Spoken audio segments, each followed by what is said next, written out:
On behalf of the Commission on Presidential Debates, I am pleased to welcome you to this first presidential debate of the 1988 campaign. I'm Jim Lara of the McNeil-Lara NewsHour. My colleagues on the panel are John Mashik of the Atlanta Journal-Constitution, Ann Grower of the Orlando Sentinel, and Peter Jennings of ABC News. For the next 90 minutes, we will be questioning the candidates for President of the United States following a format designed and agreed to by representatives of the two candidates.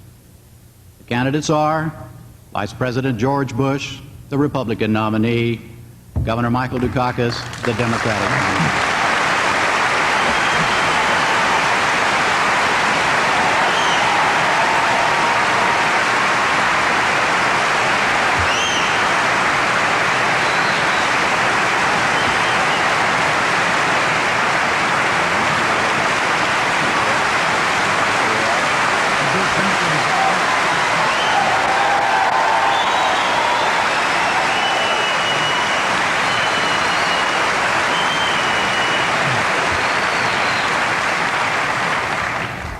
Our questions this evening will be about equally divided between foreign and domestic policy matters. The first question, by agreement between the two candidates, goes to Vice President Bush. It is a domestic question. You have 2 minutes for an answer, sir.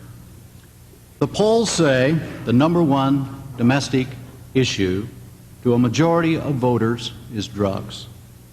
What is there about these times that drives or draws so many Americans to use drugs? I think we've seen a deterioration of values. I think for a while as a nation we condoned those things we should have condemned. For a while, as I recall, it even seems to me that there was talk of legalizing or decriminalizing marijuana and other drugs, and I think that's all wrong. So we've seen a deterioration in values, and one of the things that I think we should do about it in terms of cause is to instill values into the young people in our schools. We got into this feeling that value-free education was the thing, and I don't believe that at all. I do believe there are fundamental rights and wrongs as far as use, and of course as far as how we make it better.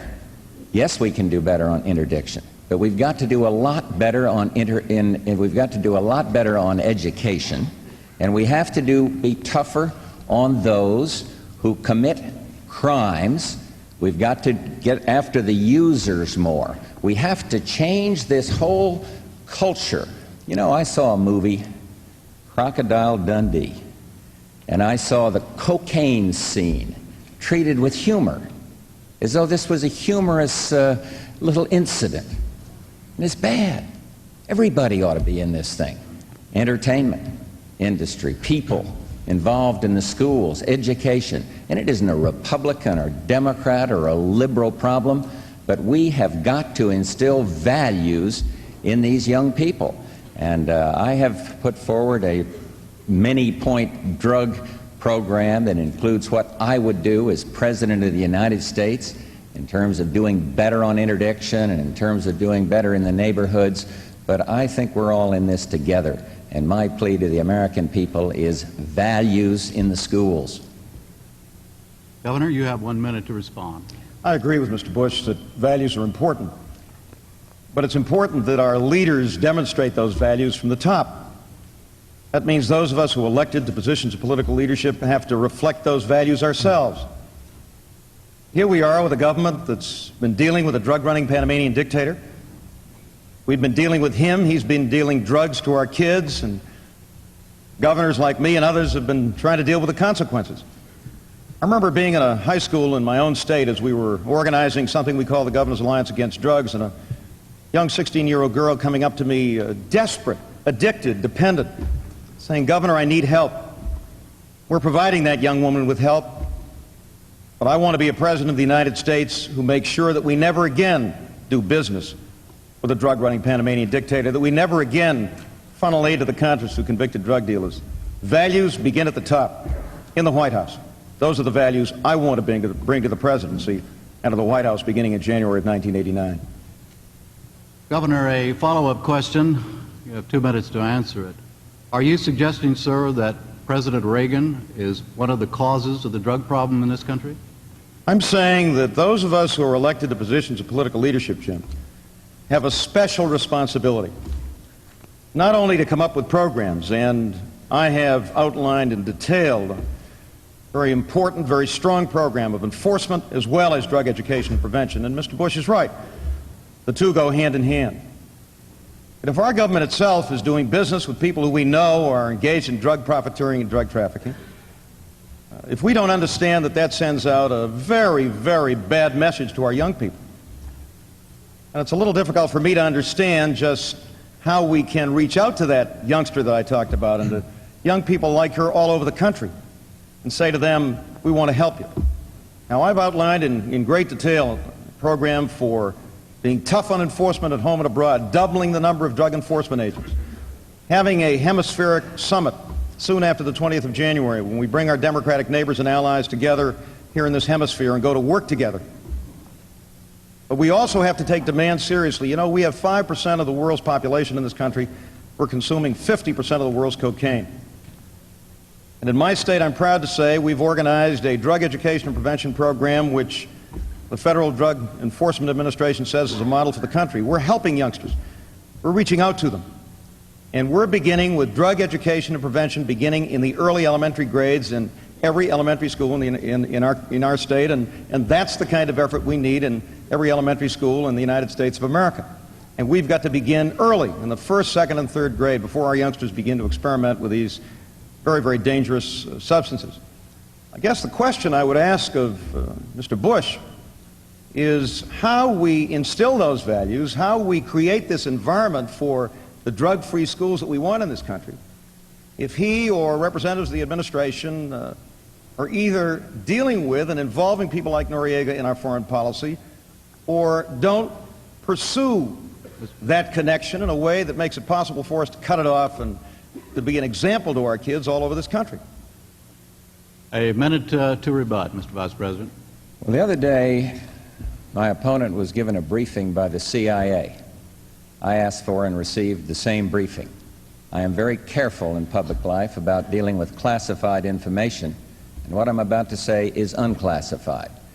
7 administrations were dealing with Mr. Noriega.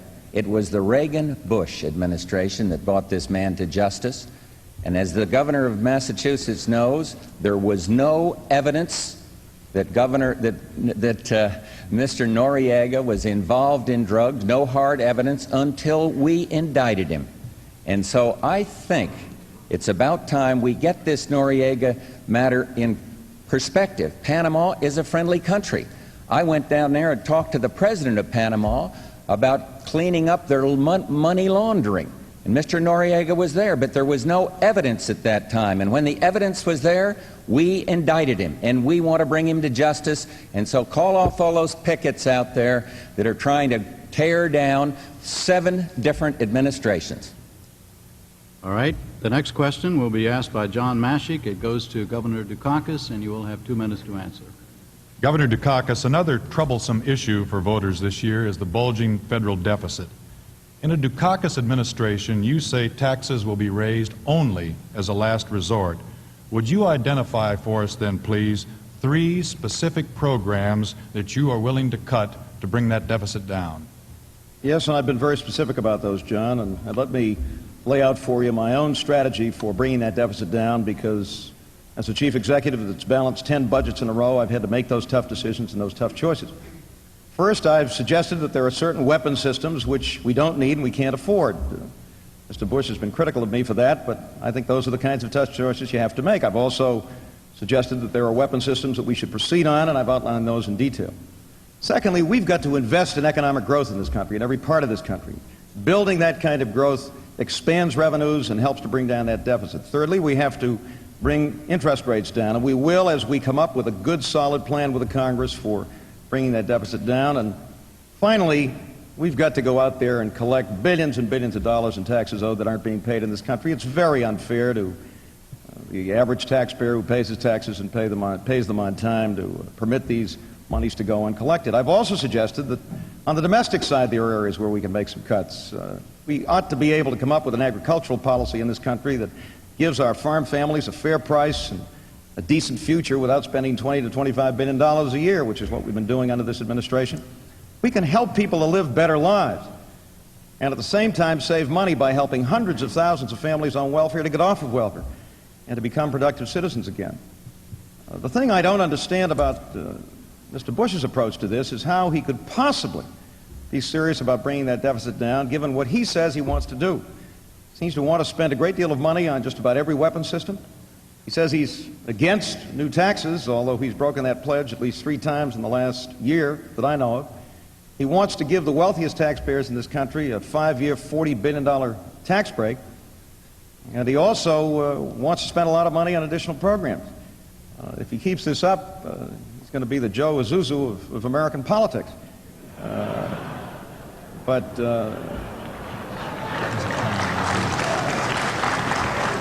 I hope he won't take my 5 seconds away from me, but I will say this. Your 2 minutes is up, Governor. If he's serious about what he's saying, then the only place he can go to balance that budget is to raid the Social Security Trust Fund. And he tried that in 1985, and I think he's going to try it again. You have a minute to rebut. Is this the time to unleash our one-liners? That answer was about as clear as Boston Harbor. Now,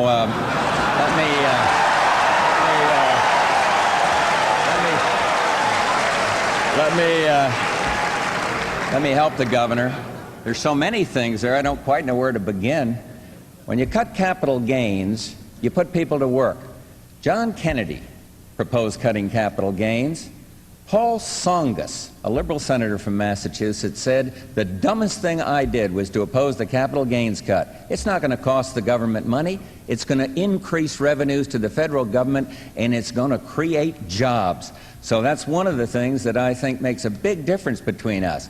Massachusetts doesn't have an enormous defense budget, but nevertheless, the governor raised taxes 5 different times. That happens to be a fact. And so let's kind of stay on the issue, and I have made a specific proposal for what I call a flexible freeze, and it permits, economists on the East Coast and West think it's good, it permits the president to sort out the priorities, and we continue to grow because I will not raise taxes. Your time is up too. A follow-up, John. Mr. Vice President, you have vowed not to raise taxes of any kind during your administration, and at the same time, you've proposed this capital gains cut. You've proposed more incentive breaks for the oil industry. You've suggested new spending programs, and even some Republicans say the flexible freeze you just spoke about will hardly make a dent in the deficit. Is the deficit no longer really a concern of yours, the Republican Party, or the taxpayers? I think it's the Republican Party and my concern to bring it down. And presidential leadership that I want to provide in this area will bring it down. But we've got to get the Democrats' Congress under control. They do all the spending. They appropriate every dime and tell us how to spend every dime. I'd like to ask the governor to join me in getting for the president what 43 governors have, the line item veto. He has to operate in Massachusetts under a balanced budget proviso. I would like a balanced budget amendment. But the dynamics of the economy, we cut the taxes and revenues are up by 25% in 3 years. So the problem is, it's not that the working man is being taxed too little, or the person working out, the woman working in some factory being taxed too little. It is that we are continuing to spend too much. So my formula says grow at the rate of inflation, permit the president to set the priorities on where we do the spending.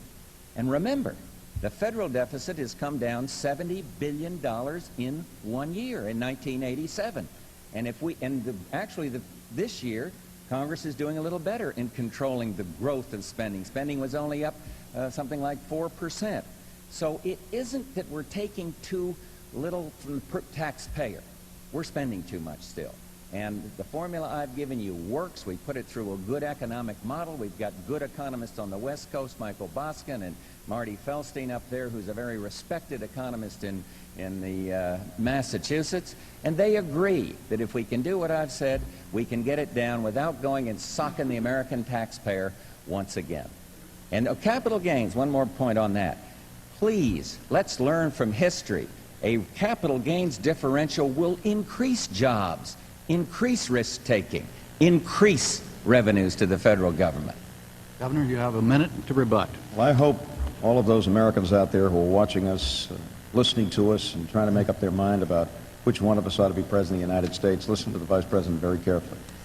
What he's proposing, after over $1 trillion in new debt, which has been added to the federal debt in the course of the past 8 years, an IOU that our children and grandchildren will be paying for years, is a tax cut for the wealthiest 1% of the people in this country.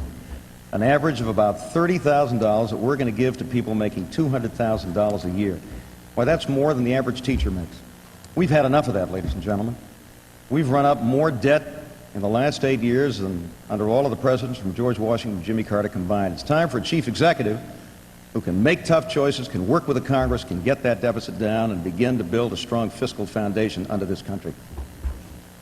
All right, the next question will be asked by Ann Grower, and it will go to the Vice President. You have 2 minutes to answer.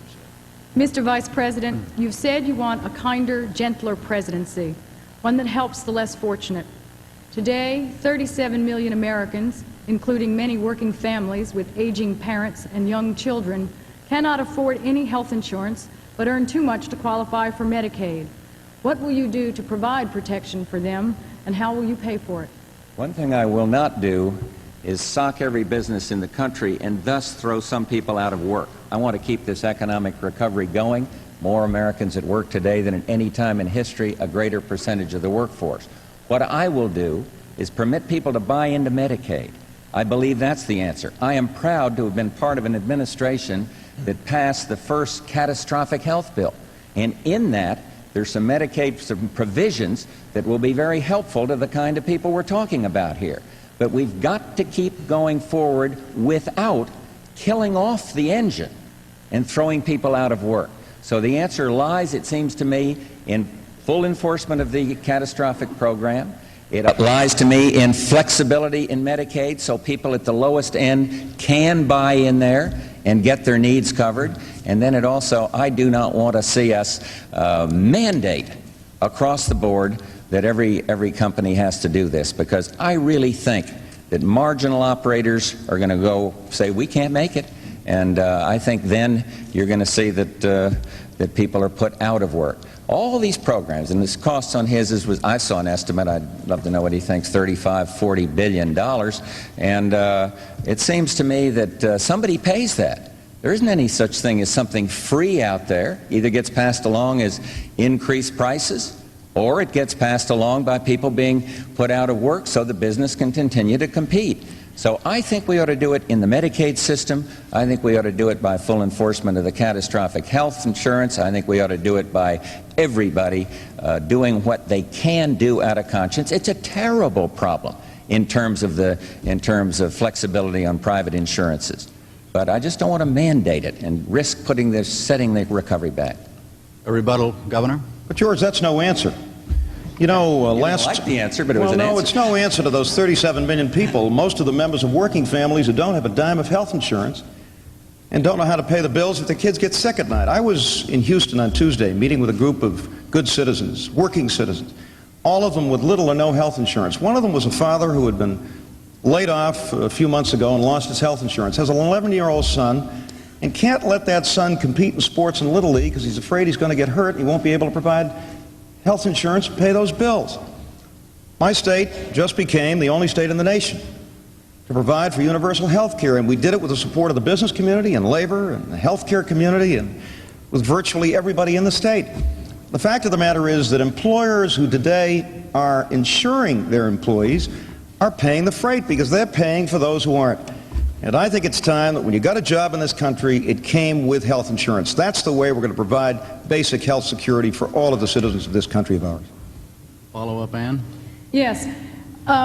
Since your Massachusetts health plan has been attacked by the Vice President and you have defended it in this way, I'd like to move on to perhaps one of the most costly medical catastrophes facing Americans today, and that is AIDS. At the end of September, the thousands of AIDS patients will lose their access to AZT, which is the only federally approved drug for treatment of the disease. Now, I'd like to know, sir, if what your position is on extending that and what it is you think the government ought to be doing about making AZT and other drugs available to people who are suffering from this disease. Well, Ann, let me just say before I answer your question that I didn't know that the Vice President attacked our program in Massachusetts. I hope he hasn't, because it has won the support of a great many people all over the state, and I think it's a model for what I hope we can do across the country. But when I proposed my plan this past Tuesday, he or one of his spokesmen called it socialized medicine. The last time the Vice President used that phrase, I suspect he remembers it, don't you? It was in 1964, and that's what he called Medicare. Well, he was wrong then, and he's wrong now.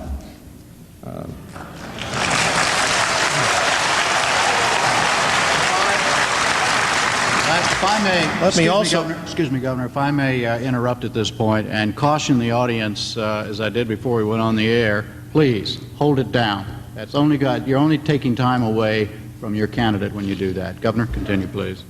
Let me say this about AIDS. It's the single most important public health crisis, the single most important public health emergency we've had in our lifetimes.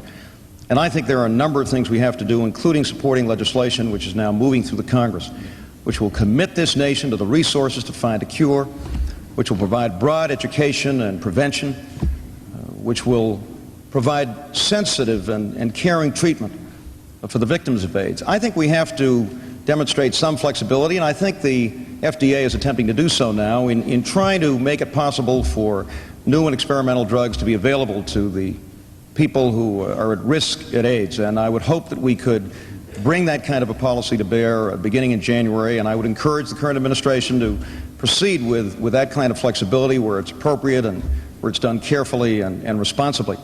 But we have not had the kind of leadership we should have had. In this particular area, I think the Vice President and I are in general agreement on what we have to do. The Special Federal Commission made good, solid recommendations. I think we're both supportive of them, and I would strongly lead in that area, as I have in my state as governor.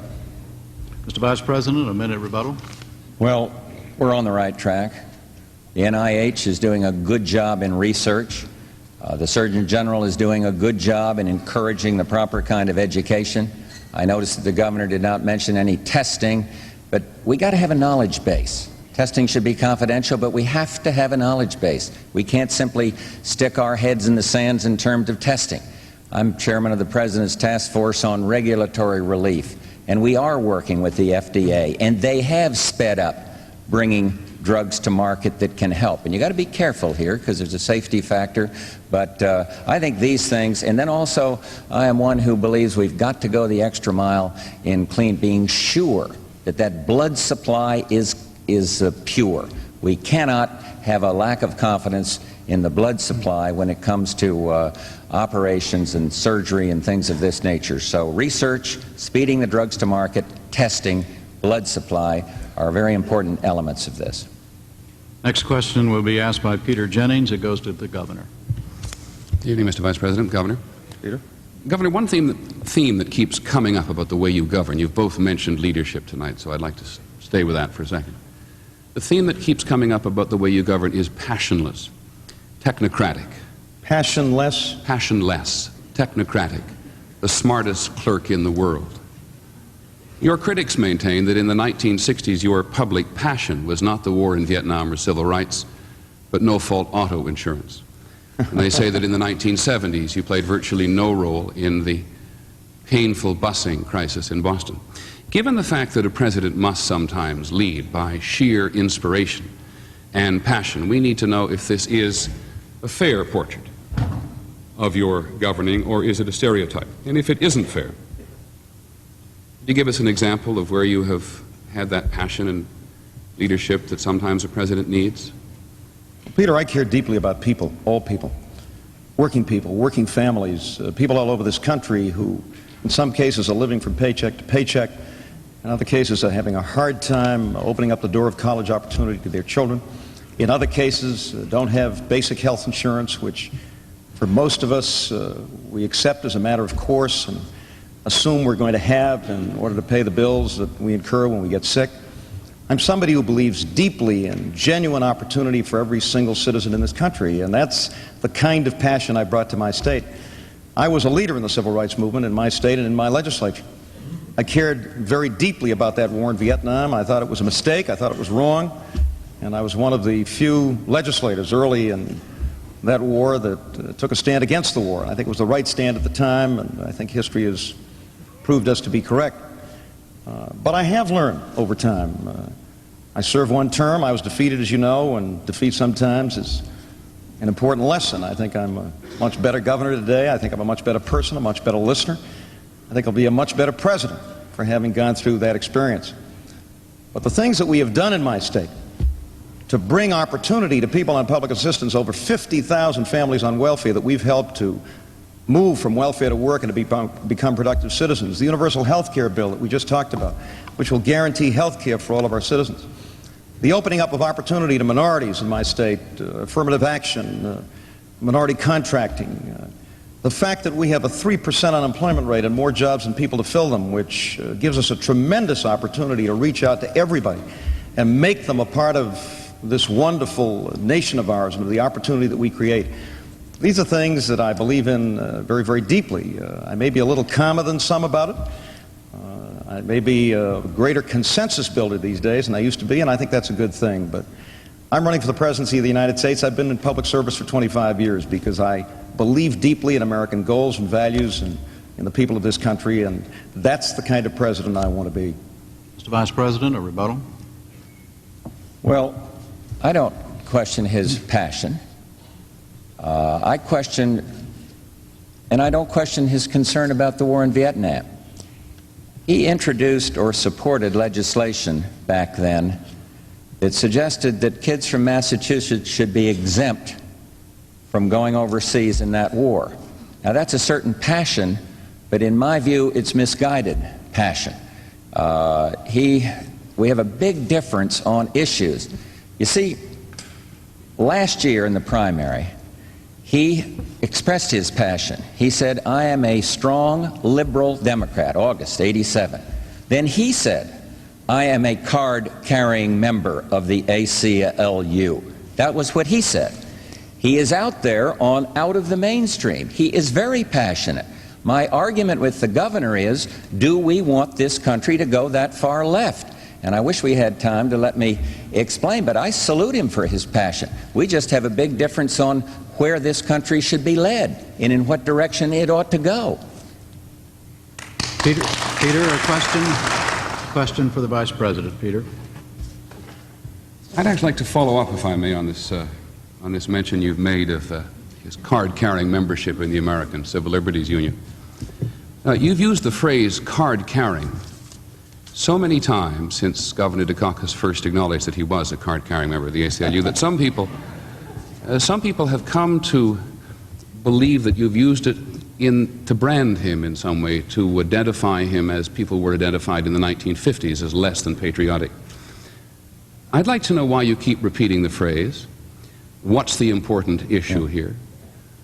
What is so wrong with the governor being a member of an organization which has come to the defense of, among other people, Colonel Oliver North? Nothing's wrong with it.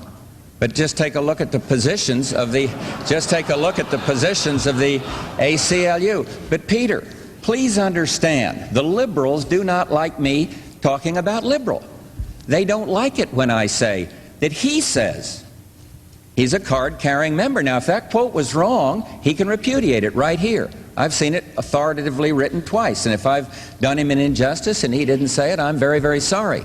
But I don't agree with most of the positions of the ACLU. I simply don't want to see the ratings on movies. I don't want my 10-year-old grandchild to go into a X-rated movie. I like those rating systems. I don't think they're right to try to take the tax exemption away from the Catholic Church. I don't want to see the kiddie pornographic laws repealed. I don't want to see under God come out from our currency. Now, these are all positions of the ACLU, and I don't agree with them. He has every right to exercise his passion as what he said, a strong progressive liberal. I don't agree with that. I come from a very different point of view, and I think I'm more in touch with the mainstream of America. They raised the same thing with me on the Pledge of Allegiance. You see, I'd have found a way to sign that bill. Governor Thompson of Illinois did. I'm not questioning his patriotism. He goes out and says, man is questioning my patriotism, and then all the liberal columnists join in. I am not.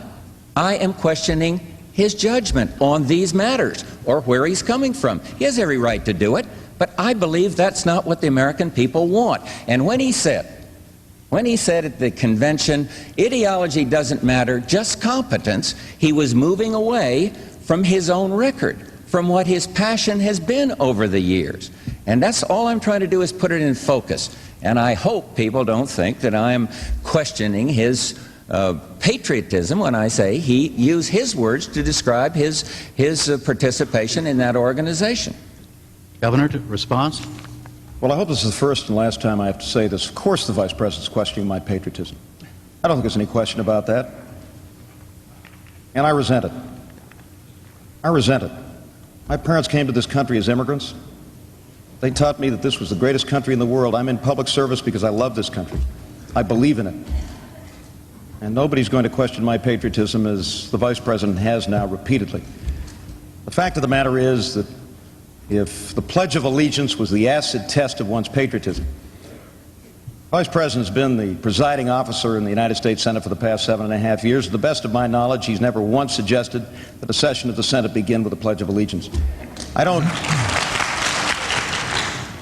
Bush, I don't question your patriotism. When you're attacked for your military record, I immediately said that it was inappropriate, it had no place in this campaign, and I rejected it.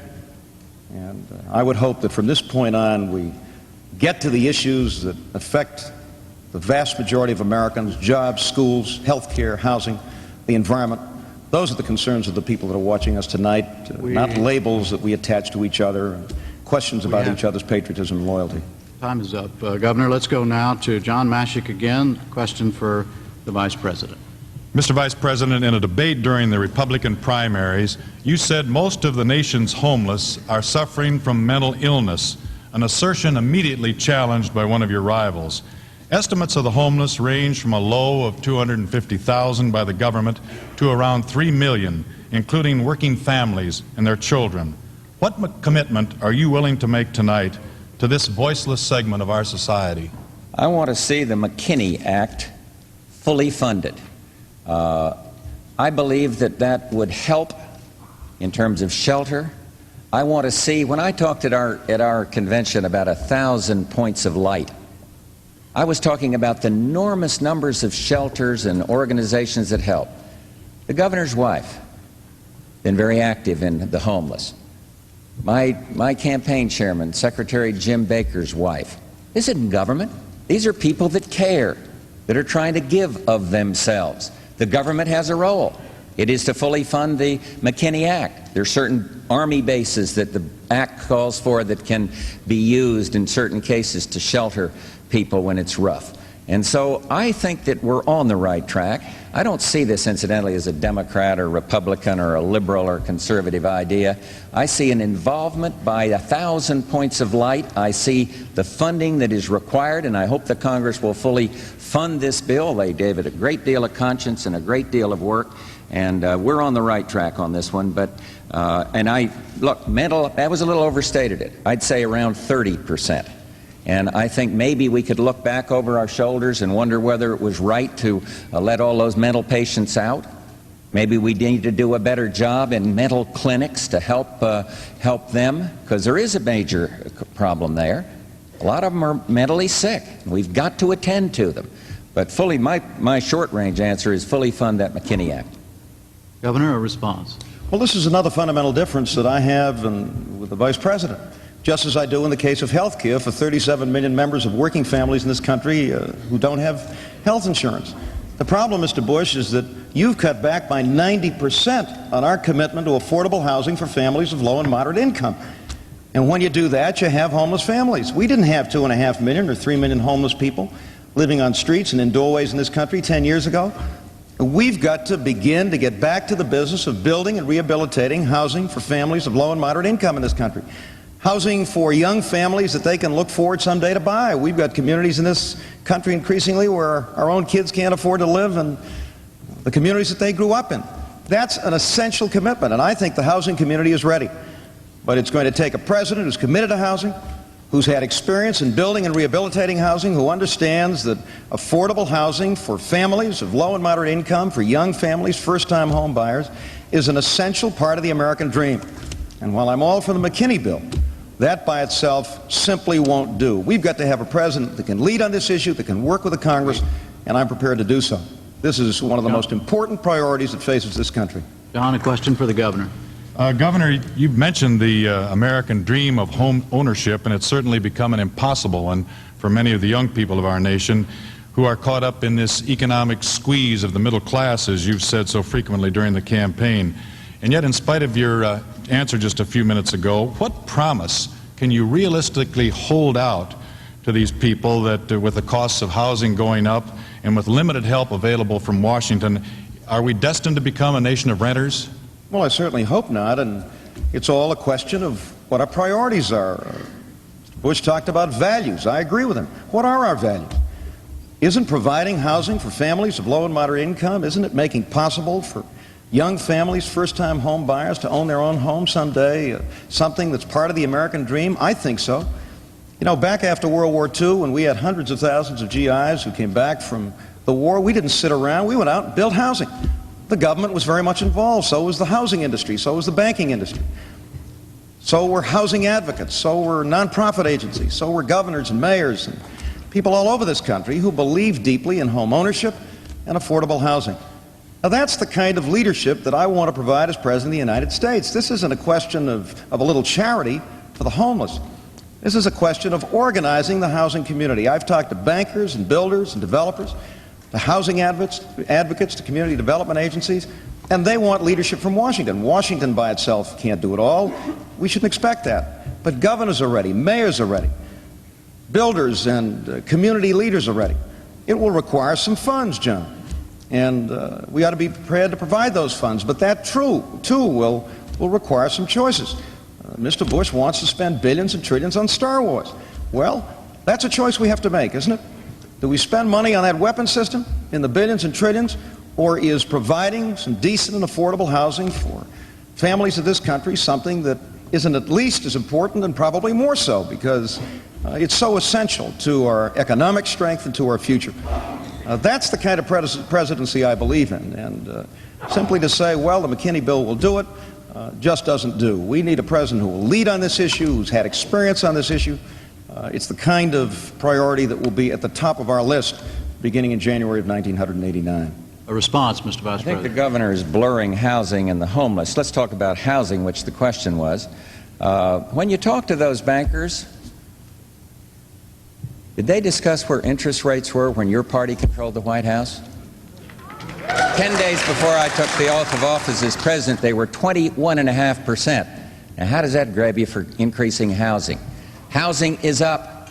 We are serving 1 million more families now, but we're not going to do it in that old democratic liberal way of trying to build more bricks and mortars. Go out and take a look at St. Louis at some of that effort. It is wrong. I favor home ownership. I want to see more vouchers. I want to see tenant control of some of these projects, and I want to keep the interest rates down. They're half now of what they were when we came into office, and with my policy of getting this deficit under control, they'll be a lot less. But if we spend and spend and spend, that is going to wrap up the housing market, and we'll go right back to the days of the misery index and malaise that President Reagan and I have overcome. Thank God for the United States on that one. All right, the next question is to the governor, and Grower will ask it. Governor Dukakis, is there a conflict between your opposition to the death penalty and your support for abortion on demand, even though in the minds of many people that's also killing? No, I don't think there is. There are two very different issues here, and they've got to be dealt with separately. I'm opposed to the death penalty. I think everybody knows that. I'm also very tough on violent crime. And that's one of the reasons why my state has cut crime by more than any other industrial state in America. It's one of the reasons why we have the lowest murder rate of any industrial state in the country. It's one of the reasons why we have a drug education and prevention program that is reaching out and helping youngsters all over our state, the kind of thing I want to do as President of the United States.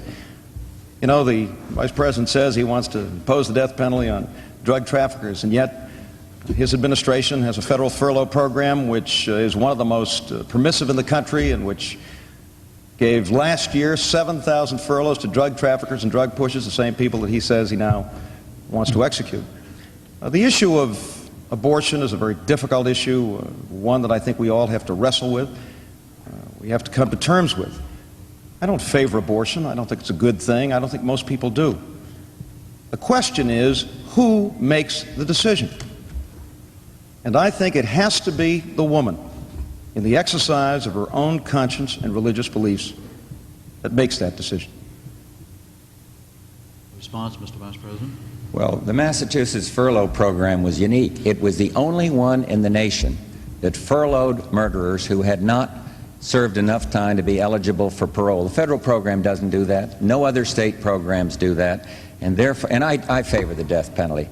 I know it's tough, and honest people can disagree, but when a narcotics wrapped up guy goes in and murders a police officer, I think they ought to pay with their life. And I do believe it would be inhibiting.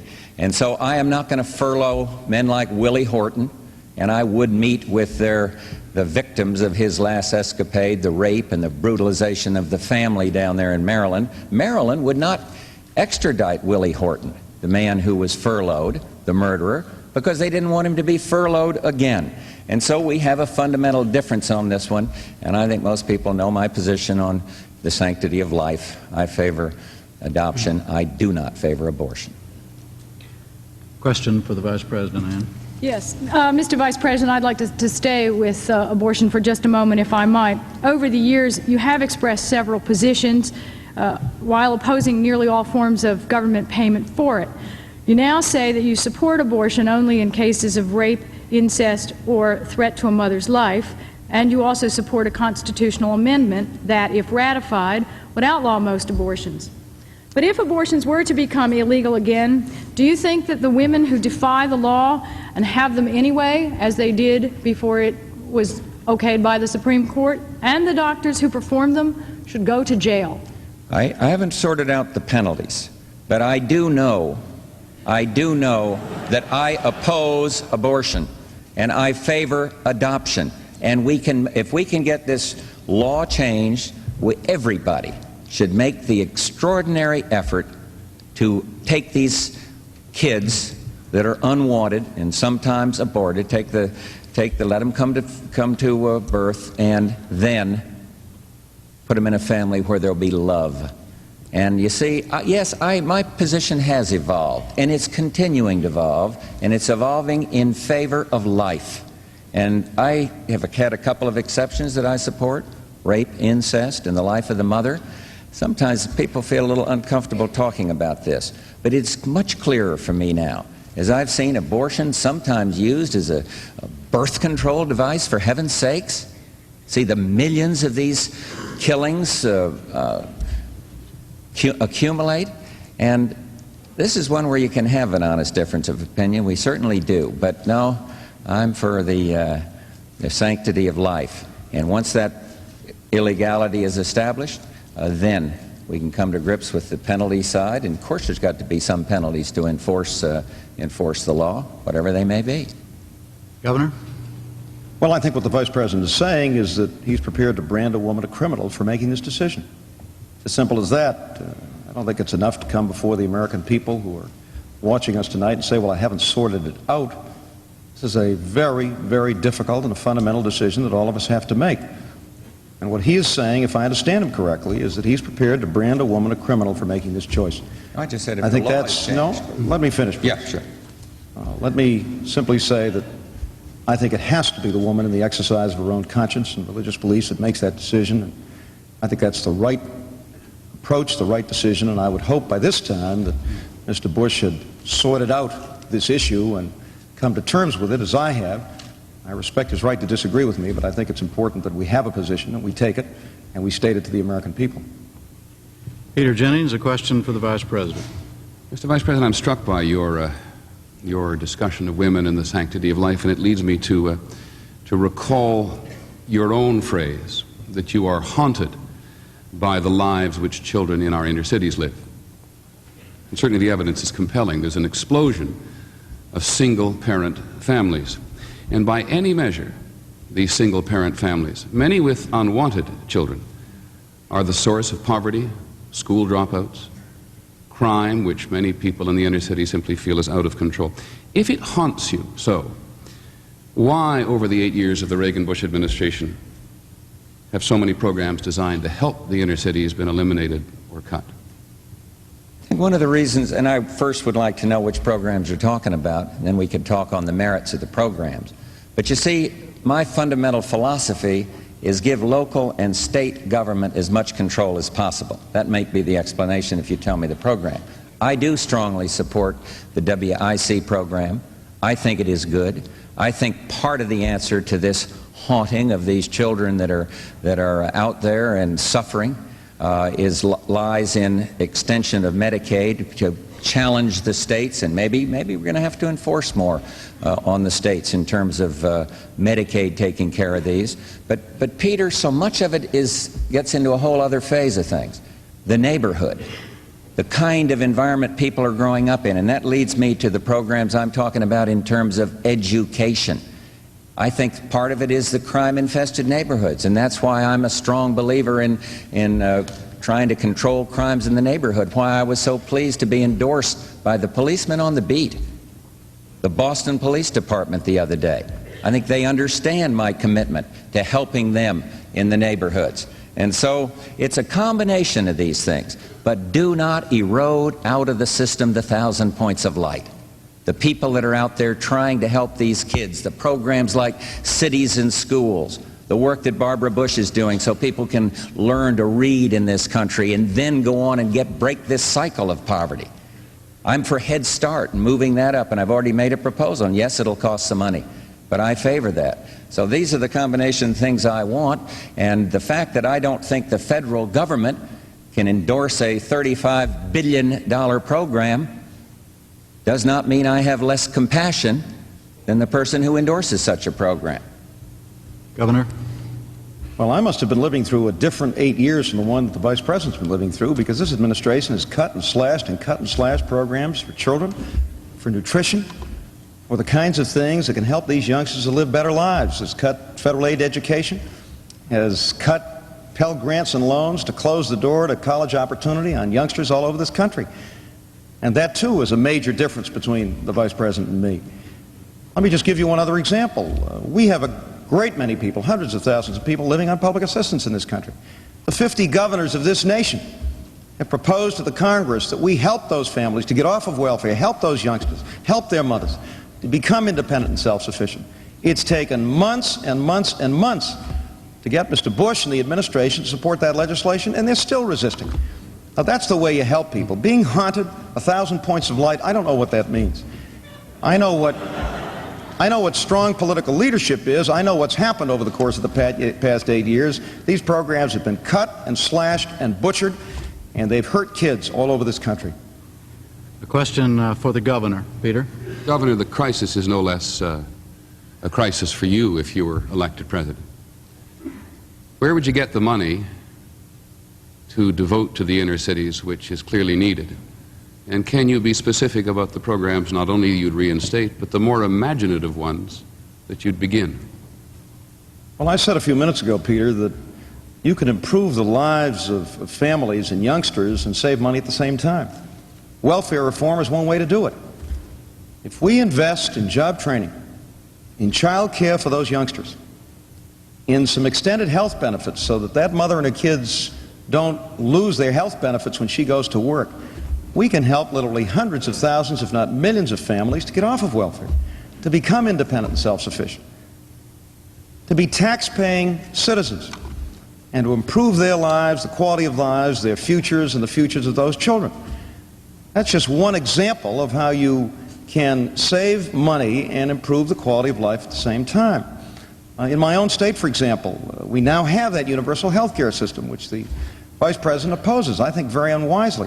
One of the greatest barriers to opportunity for a family and for those children is the threat that they may lose their health insurance. Think about that father down there in Houston who has to tell his youngster that he can't play Little League ball, that he can't go out on that ball field because he's afraid he's going to get hurt.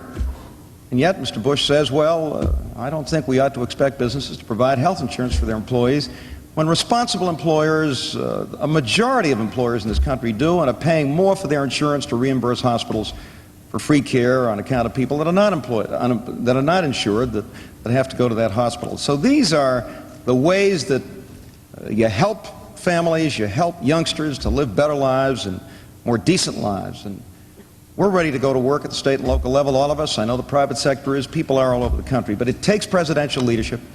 It takes a commitment to being involved and to leading. And that's the kind of presidency I want to lead. Mr. Vice President. What troubles me is that when I talk of the voluntary sector and 1,000 points of light and 1,000 different ways to help on these problems, the man has just said he doesn't understand what I'm talking about.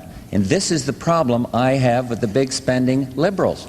They think the only way to do it is for the federal government to do it all. The fact happens to be that education spending is up by the federal government. It is up, it is not down. But here's the point he misses. The federal government spends 7% of the total money on education, and the rest of the state governments and local governments and the 1,000 points of light, and I'm talking about private schools and private church schools and things of this nature, are putting up 93%. But the federal spending for education is up. And I want to be the education president because I want to see us do better. We're putting more money per child into education, and we are not performing as we should. We've gotten away from the values and the fundamentals. And I would like to urge the school superintendents and the others around the country to stand up now and keep us moving forward on a path towards real excellence. And we can do it. But it's not going to be dictated by some federal bureaucracy in Washington, D.C. All right, let's move now to some questions on foreign and national security policy. John Mashik will ask the first question of the governor. Governor, the Vice President continually refers to your lack of experience, weakness, naivete on foreign policy and national security matters. He says you are prepared to eliminate weapon systems that will result in the unilateral disarmament of this country. Is that true? Of course not. Of course, that's a charge that's always made against any governor who runs for the presidency. I think it was one of the things Mr. Bush said about Mr. Reagan back in 1980. Remember that, George? And yet some of our finest presidents, some of our strongest international leaders were governors. Franklin Roosevelt, Woodrow Wilson, Theodore Roosevelt. It's not the amount of time you spend in Washington. It's not the length of your resume. It's your strength. It's your values. It's the quality of the people you pick. It's your understanding of the forces of change that are sweeping the world, and whether or not you're in a position to provide leadership to make those forces of change work for us and not against us. Vice President has a long resume, but it didn't stop him from endorsing the sale of arms to the Ayatollah, and we now know that he was not out of the loop. He was in meeting after meeting after meeting, listening to Secretary Shultz and Secretary Weinberger opposing that, and yet he supported it. His experience didn't prevent him from participating or involving or in some way being involved in the relationship between this government and Mr. Noriega and drug trafficking in Panama. He went to the Philippines in the early 80s and commended Ferdinand Marcos for his commitment to democracy. And he continues to support a failed policy in Central America, which is getting worse and worse, and which has in fact increased Cuban and Soviet influence in that region. So I don't believe that the fact that you've got that long resume or had that experience is the real question. The question is values, the question is strength, the question is your willingness to provide the kind of leadership that must be provided. I'm ready to provide that leadership. I want to be the commander-in-chief of this country. I think it takes fresh leadership now and an understanding of those forces of change to provide the kind of strength that we need, and perhaps the Vice President can explain what he was doing when he supported the trading of arms to a terrorist nation and his involvement in Panama and that endorsement of Mr. Marcos, but I don't think it's just experience that makes a difference. It's strength, it's values. Well, I thought the question was about defense. The governor was for a nuclear freeze that would have locked in 1,000 Soviet intermediate nuclear force weapons and 0 for the West, and because we didn't listen to the freeze advocates and strengthen the defenses of this country, we now have the first arms control agreement in the nuclear age. Now we're sitting down and talking to the Soviets about strategic arms, and he wants to do away with the Midget Man and the MX, the modernization of our nuclear capability. That is not the way you deal with the Soviets. I've met Mr. Gorbachev, met Mr. Shevardnadze, and talked substance with him the other day. These people are tough, but now we have a chance if we have the experience and know how to handle it. But please do not go back to the days when the military was as weak as they could be, when the morale was down, and when we were the laughingstock around the world. And now we are back, because we have strengthened the defenses of this country, and believe me, I don't want to see us return to those days. As to Ferdinand Marcos, he isn't there anymore. It was under our administration that Mrs. Aquino came in, but I'll tell you what I was thinking of. I flew a combat mission. My last one was over Manila, and he was down there fighting against imperialism. And he had just lifted martial law, and he had just called for new elections. And all of those things happened because the Philippines do crave democracy. And when he becomes corrupt, out he goes. Mr. Vice President, your time is up. John, a question for the Vice President. Mr. Vice President, the governor has suggested that you've never met a weapons system that you didn't like or want. Are you prepared to tell the voters one system in this time of tight budgetary restraints and problems at the Pentagon that you'd be willing to cut or even eliminate that wouldn't endanger national security? I don't think it's a question of eliminating. I can tell him some I'm against. A6F, for example, DVOD, and I can go on and on.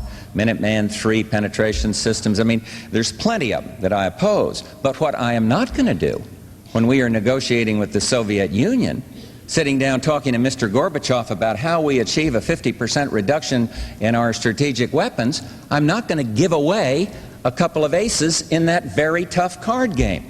I'm simply not going to do that. And under me, when I lead this country, the Secretary of Defense is going to have to make the choices between how we protect the survivability of our nuclear weapons. We are going to make some changes and some tough choices before we go to deployment on the Midget Man missile or on the Minute Man, whatever it is. We're going to have to, the MX, we're going to have to do that. It's Christmas. It's Christmas. It's Christmas. Wouldn't it be nice to be perfect? Wouldn't it be nice to be the Iceman so you never make a mistake?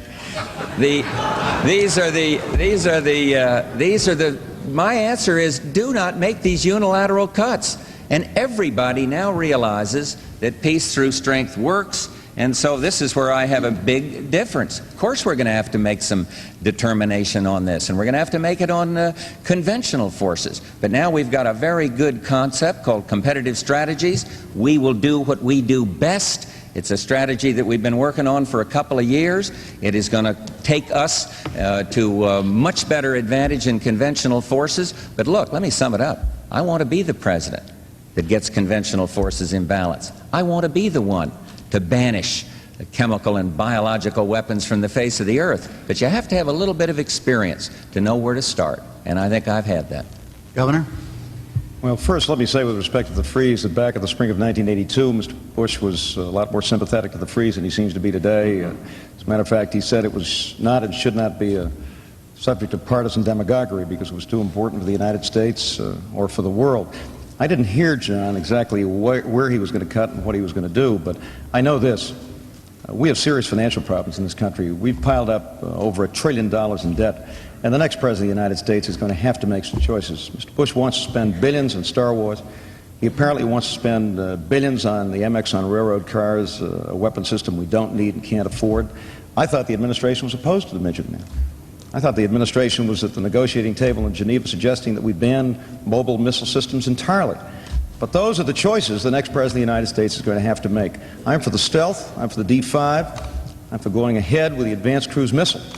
But I don't think we need these other systems. I don't think we need them to remain strong.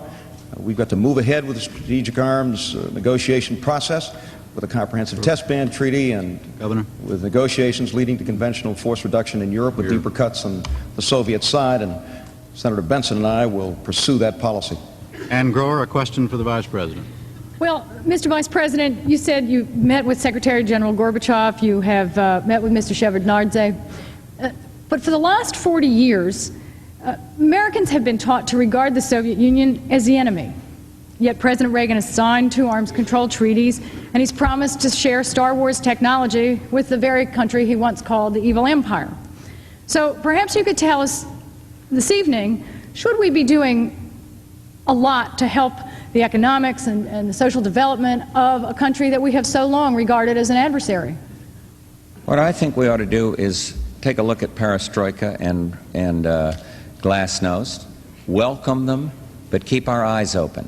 Be cautious, because the Soviet change is not fully established yet. Yes, I think it's fine to do business with them, but I don't want to see us exporting our highly sensitive national security-oriented technology to the Soviet Union. I don't want to see us making unilateral cuts in our strategic systems while we are negotiating with them. And so I'm encouraged by what I see when I talk to what I hear when I talk to Mr. Gorbachev and Mr. Shevardnadze. But can they pull it off? And when they have deals that are good for us, as China started to do, the changes in China since Barbara and I lived there are absolutely amazing in terms of incentive and partnerships and things of this nature. And now the Soviet Union seems to be walking down that same path. We should encourage that. We ought to say this is good. But where I differ with my opponent is, I am not going to make unilateral cuts in our strategic defense systems or support some freeze when they have superiority. I'm not going to do that, because I think the jury is still out on the Soviet experiment. And the interesting place, one of the things that fascinates me about this perestroika and glasnost is what's going to happen in Eastern Europe. You see the turmoil in Poland today, and I think we have enormous opportunity for trade. I don't want to go back to the Carter grain embargo on the Soviets. We are once again reliable suppliers, and I would never use food as a political tool like our predecessors did. But this is an exciting time. But all I'm suggesting is, let's not be naive in dealing with the Soviets and make a lot of unilateral cuts, hoping against hope that they will match our bid. Look at the INF Treaty. And if we haven't learned from the negotiating history on that, we'll never learn. The freeze people were wrong. The Reagan-Bush administration was right. Excuse me. Governor Dukakis. It was a very different George Bush who was talking much more sympathetically about the freeze in the spring of 1982 than he is today. And you were right then, George, when you said that it was no time for partisan demagoguery. Nobody is suggesting that we unilaterally disarm or somehow reduce our strength. Of course not. What we're talking about is a combination of a strong and effective and credible nuclear deterrent, strong, well-equipped, well-trained, well-maintained conventional forces, and at the same time a willingness to move forward steadily, thoughtfully, cautiously. We have serious differences with the Soviet Union. We have very fundamental differences about human rights, democracy, and in our basic system, our basic view of human beings and of what life is all about. But there are opportunities there now. Senator Benson and I have a plan for the 1990s and beyond. Mr. Bush and Mr. Quayle do not. And we want to pursue that plan in a way which will bring down the level of nuclear armament, will build a more stable and a more peaceful world, and we can do so while making choices here at home. Let's not forget that our national security and our economic security go hand in hand. We cannot be strong militarily when we're teeter-tottering on top of a mountain of debt which has been created in the past 8 years.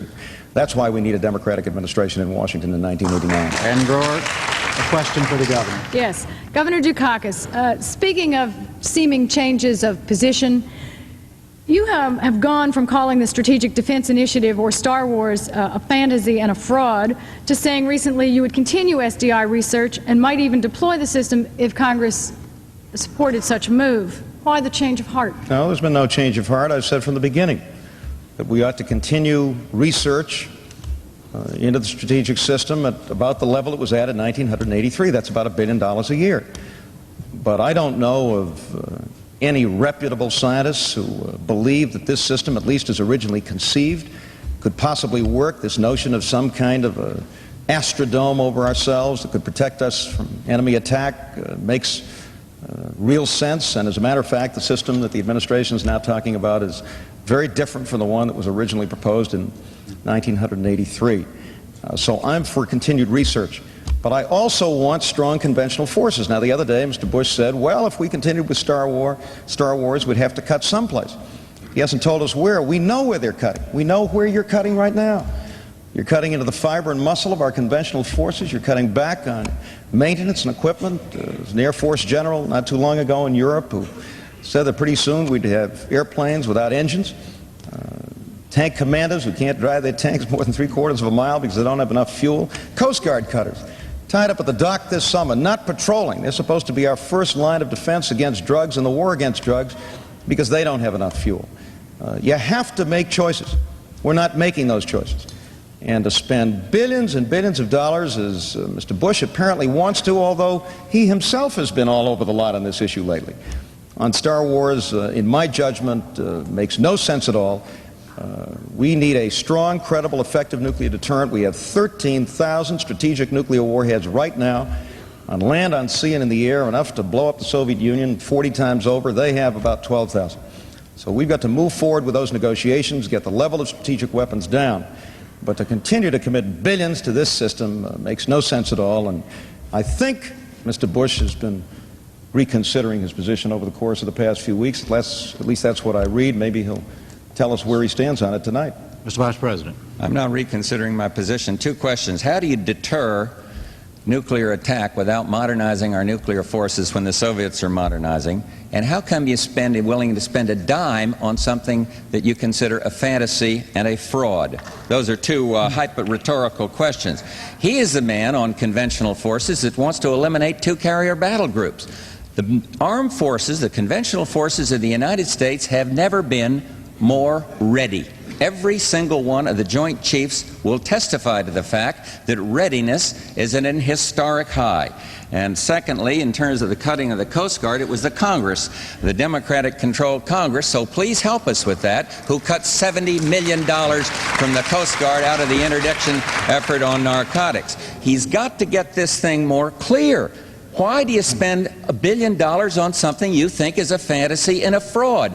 I will fully research it, go forward as fast as we can. We've sent up the levels of funding, and when it is deployable, I will deploy it. That's my position on SDI, and it's never wavered a bit. Peter Jennings, a question for Governor Dukakis. Well, Governor and Vice President Bush, you've both talked tonight about hard choices. Let me try to give you one. Somewhere in the Middle East tonight, 9 Americans are being held hostage. If you are Commander-in-Chief and Americans are held hostage, what will be more important to you, their individual fate, or the commitment that the United States government must never negotiate with terrorists? And if any Americans are held hostage and you become president, to what lengths would you go to rescue them? Peter, it's one of the most agonizing decisions a president has to make. These are American citizens. We care deeply about them. Their families care deeply about them, want them back, and understandably so, and we want to do everything we can to bring them back. But if there's one thing we also understand, it is that you cannot make concessions to terrorists, ever. Ever. Because if you do, it's an open invitation to other terrorists to take hostages and to blackmail us. And that's the tragedy of the Iran-Contra scandal.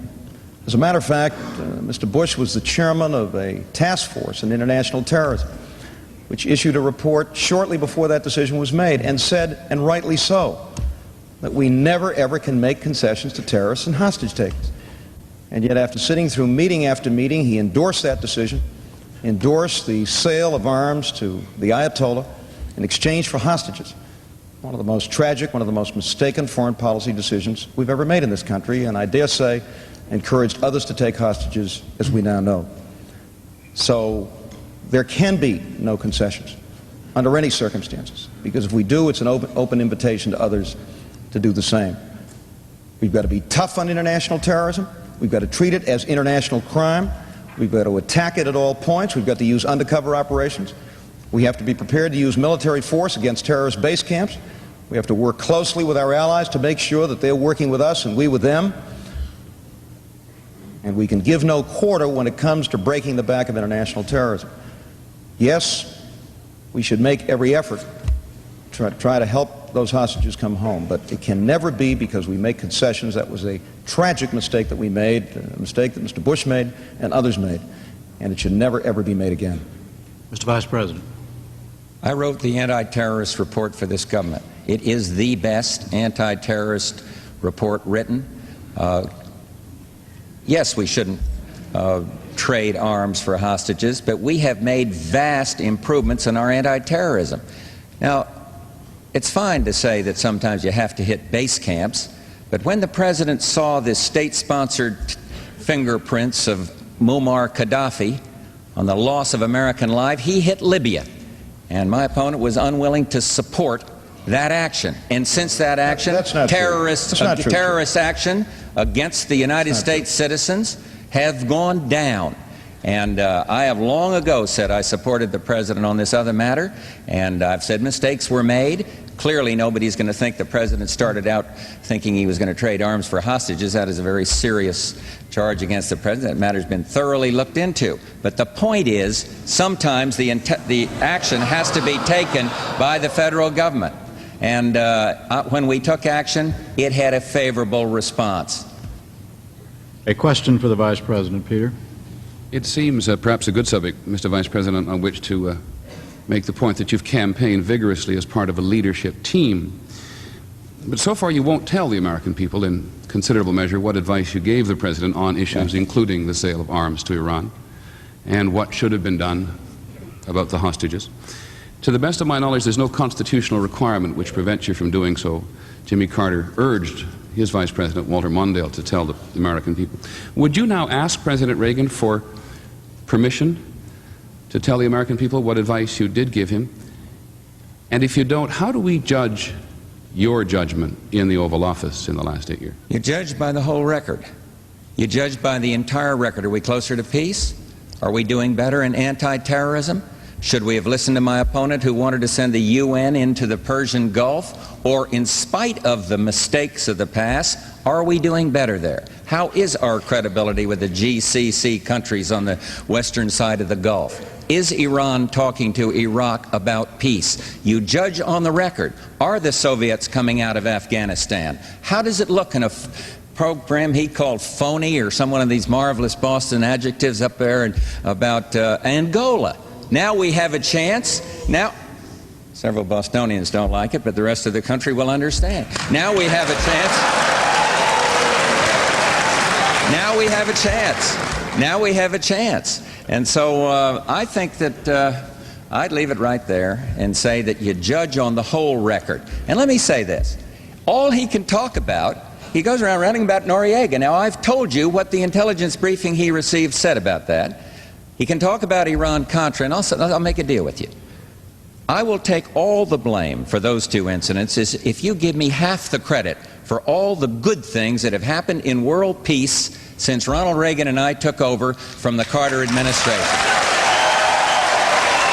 And Peter, I still have a couple of minutes left, and there is a different principle here on confidence. Sorry, Mr. Vice President. It's only on yellow here. Wait a minute. Come on. Sorry. I'm wrong. Go ahead. My apologies. Come on, Jim. You said nobody's perfect. I said I wasn't perfect. Okay. I thought you were. Where was I? My apologies. 25th of December, Mr. Vice President. I agree. Where was I? I finished. Governor. He can have another 10 seconds if he wants, Jim. No, yes, sir. Go ahead. All Go right. ahead. All right. Governor, you have a minute to respond. Well, the matter of judgment is very important. And I think it's important to understand what happened here. A report on international terrorism, chaired by the Vice President, was released and made some very specific recommendations about how to deal with terrorism. They were ignored. The Vice President ignored them. He says mistakes were made. Very serious mistakes in judgment were made. He says, well, let's concede that the administration has been doing business with Noriega, has made him a part of our foreign policy, and has been funneling aid to the Contras who convicted drug dealers. I think those are very, very serious questions of judgment, which those of you who are watching us here tonight have a right to judge and review. We're not going to make those kinds of mistakes. You cannot make concessions to terrorists. If you do, you invite the taking of more hostages. That's a basic principle. It was ignored in that case, and it was a very, very serious mistake of judgment. Go to a question from John Mashik. It goes to the Vice President. Mr. Vice President, Democrats and even some Republicans are still expressing reservations about the qualifications and credentials of Senator Dan Quayle of Indiana, your chosen running mate, to be a heartbeat away from the presidency. What do you see in him that others do not?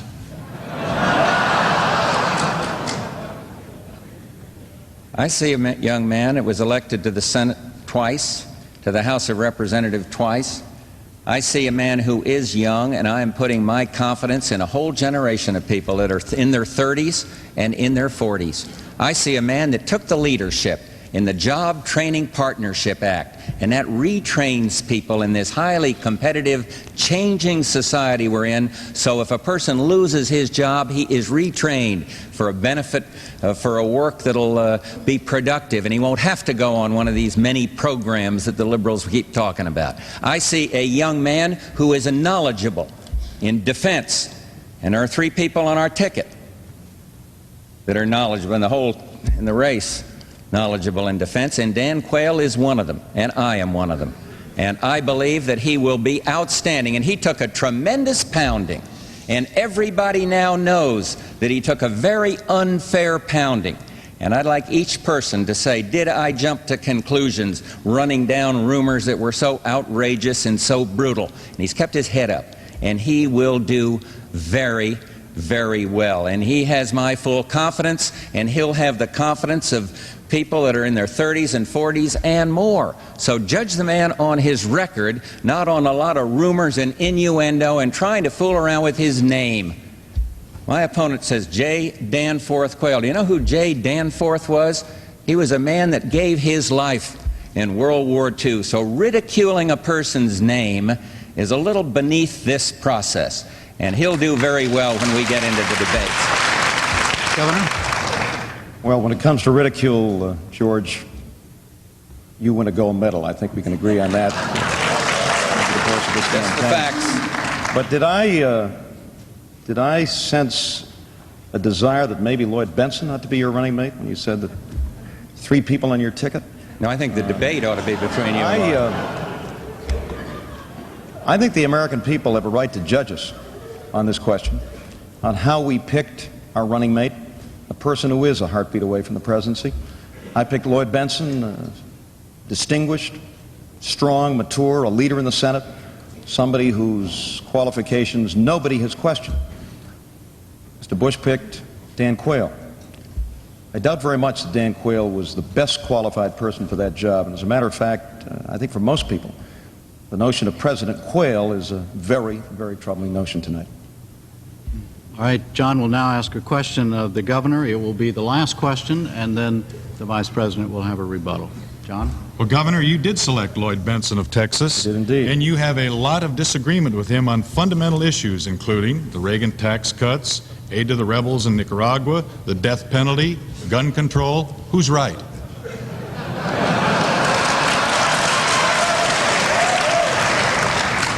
Well, John, I'm a man that's been a chief executive for 10 years. I've picked a lot of people. I've picked cabinets. I've named judges. I know that the people you pick make an enormous difference in your ability to govern. And I set high standards. I try to meet them, and I insist that people who work for me meet them. And if they don't stick around very long. But I didn't pick Lloyd Benson because he was a clone of Mike Dukakis. I picked him because he was somebody who would be a strong vice president, somebody who would be an active vice president. Somebody who would come to me if somebody came up with a crazy idea that we ought to trade arms to the Ayatollah for hostages and say, Mr. President, that's wrong. We shouldn't do that. That's the kind of vice president I want. He himself has said, and rightly so, that he'll be a strong vice president, but when the president makes a decision, that will be his decision. And I'm very, very proud of that choice, and I didn't pick him because he agreed with me on everything. You know, Sam Rayburn once said that if 2 people agree on everything, then only 1 person is doing the thinking. The fact is that I've picked somebody who not only will be a great vice president, but if, God forbid, something happens to the president, could step into that office and do so with distinction and with strength and with leadership. I doubt very much that Mr. Bush's selection for the Vice Presidency of the United States meets that test. Mr. Vice President. Well, we obviously have a difference. I believe it does meet the test. We'll have an opportunity to see the two of them in action in a friendly forum, wonderful friendly fashion like this. I'd hoped that this had been a little friendlier an evening. I'd wanted to hitchhike a ride home in his tank with him, but I think now we got the lines too carefully drawn here. But you talk about judgment. I mean, what kind of judgment? I mean, jumping all over the president on his decision on one area of foreign policy? What kind of judgment has your chief education advisor now in jail in Massachusetts? I mean, I don't think this is a fair argument, but nevertheless, I support my nominee for Vice President, and he'll do an outstanding job. Gentlemen, I was given some bad word a moment ago. There is time for one more question. Getting it in my ear, and Ann Grower will ask it. Ann? To the Vice President first? To the governor, sorry. Oh, I'm so sorry. Governor Dukakis, as many U.S. farmers face or undergo foreclosure, the United States is considering the possibility of forgiving a certain percentage of debt owed by Latin American and third world countries. Do you favor giving these countries a break in their loans? And if so, how do you explain that to the American farmers who are losing their land and livelihood? Well, I think we have to go to work on the problem of third world debt, and we've got to assist those third world countries in dealing with this massive debt which they currently, which they have incurred and which is burdening them, and which, if we don't do something about it and assist them along with other nations around the world, will destroy their economies, destroy their future, and at the same time will destroy markets that are important to our farmers. But I also believe that we need an agricultural policy which doesn't cost us the $15 to $20 to $25 billion a year that it's been costing us over the course of the past 3 or 4 years under this administration.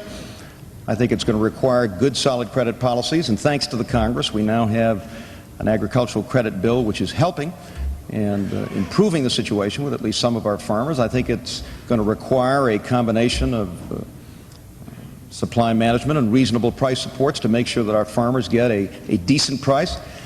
And I think it also is going to require an administration that understands that there are tremendous opportunities out there for the development of new uses for agricultural products, new uses which can help us to clean up our environment at the same time. Biodegradable plastic, gasohol, which the Vice President himself has been involved in, road de-ices made from corn products. I mean, there are enormous opportunities out there to expand markets and to build a strong future for our farmers. But I don't think there's anything mutually exclusive or contradictory about building a strong farm economy in this country and assisting our family farms and providing a good, strong future for rural communities and for rural America, and at the same time working on third world debt. As a matter of fact, Mexico itself is one of our biggest agricultural customers, so in the sense that we can work to help Mexico rebuild and expand and deal with its very serious economic problems, we help our farmers at the same time. Mr. Vice President. I oppose supply management and production controls.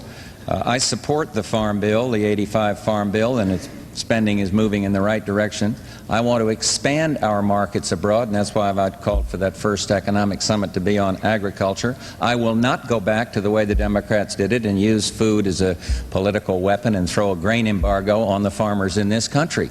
I want to see rural redevelopment, and I have been out front in favor of alternate sources of energy, and one of them is gasohol, and comes from using your corn, and I think we can do better in terms of biodegradables for a lot of products. So I'm optimistic about the agricultural economy. In terms of the third world, I support the Baker Plan. I want to see market economies spring up all around the world, and to the degree they do, we are succeeding. And I don't want to see the banks let off the hook. I would oppose that. But I think we're on the right track in agriculture, and I am very, very encouraged. But let's not go back to that, what they call supply management and production control. That'll simply price us out of the international market. Let's try to expand our markets abroad. All right, that really is the end. Now let's go to closing statements. They will be 2 minutes each in duration by agreement. Vice President Bush goes first, Governor Dukakis second. Mr. Vice President. I talked in New Orleans about a gentler and kinder nation, and I've made specific proposals on education and the environment, and on ethics, on energy, and on how we do better in battling crime in our country. But there are two main focal points of this election: opportunity and peace. I want to keep this expansion going. Yes, we want change, but we are the change. I am the change. I don't want to go back to malaise and misery index. And so, opportunity, keep America at work. The best poverty program is a job with dignity in the private sector. And in terms of peace, we are on the right track. We've achieved an arms control agreement that our critics thought was never possible, and I want to build on it. I want to see us finalize that START agreement, and I want to be the one to finally lead the world to banishing chemical and biological weapons. I want to see asymmetrical reductions in conventional forces.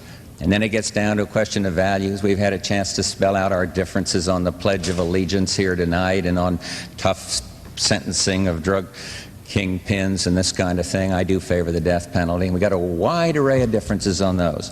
But in the final analysis,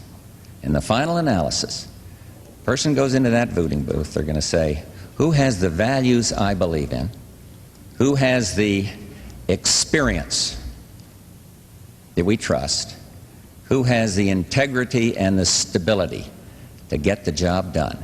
My fellow Americans, I am that man, and I ask for your support. Thank you very much.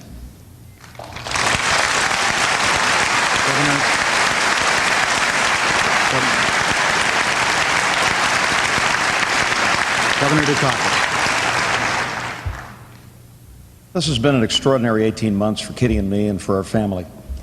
We've had an opportunity to campaign all over this country, to meet with so many of you in communities, states, and regions, to get to know you. I'm more optimistic today than I was when I began about this nation, providing we have the kind of leadership in Washington that can work with you, that can build partnerships, that can build jobs in every part of this country, not certain parts of this country. You know, my friends, my parents came to this country as immigrants, like millions and millions of Americans before them and since, seeking opportunity, seeking the American dream. And they made sure their sons understood that this was the greatest country in the world, that those of us especially who were the sons and daughters of immigrants had a special responsibility to give something back to the country that had opened up its arms to our parents and given so much to them. I believe in the American dream. I'm a product of it. And I want to help that dream come true for every single citizen in this land, with a good job at good wages, with good schools in every part of this country and every community in this country, with decent and affordable housing that our people can buy and own and live in, so that we end the shame of homelessness in America, with decent and affordable health care for all working families. Yes, it's a tough problem, as Mr. Bush says, but it's not an insolvable problem. It's one that we will solve and must solve, with a clean and wholesome environment, and with a strong America that's strong militarily and economically, as we must be. An America that provides strong international leadership because we're true to our values. We have an opportunity working together to build that future, to build a better America, to build the best America. Because the best America doesn't hide, we compete. The best America doesn't waste, we invest. The best America doesn't leave some of its citizens behind, we bring everybody along. And the best America is not behind us. The best America is yet to come. Thank you very much for listening.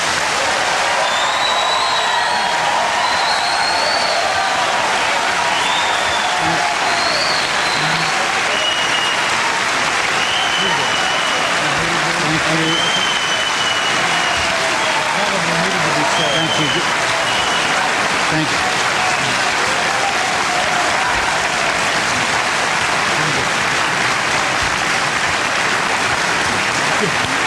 Thank you, gentlemen. Thank you. Thank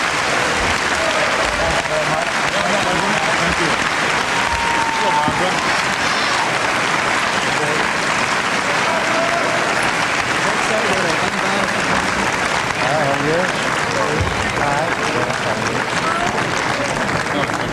Hi, John mentioned.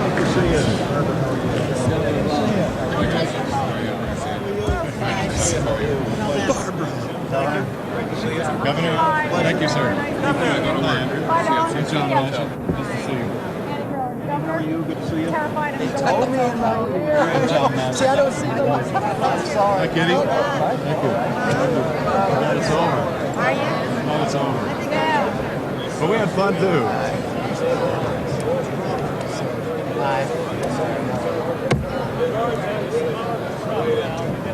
Thank you, pal. I need to get my satchel over here.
So this first presidential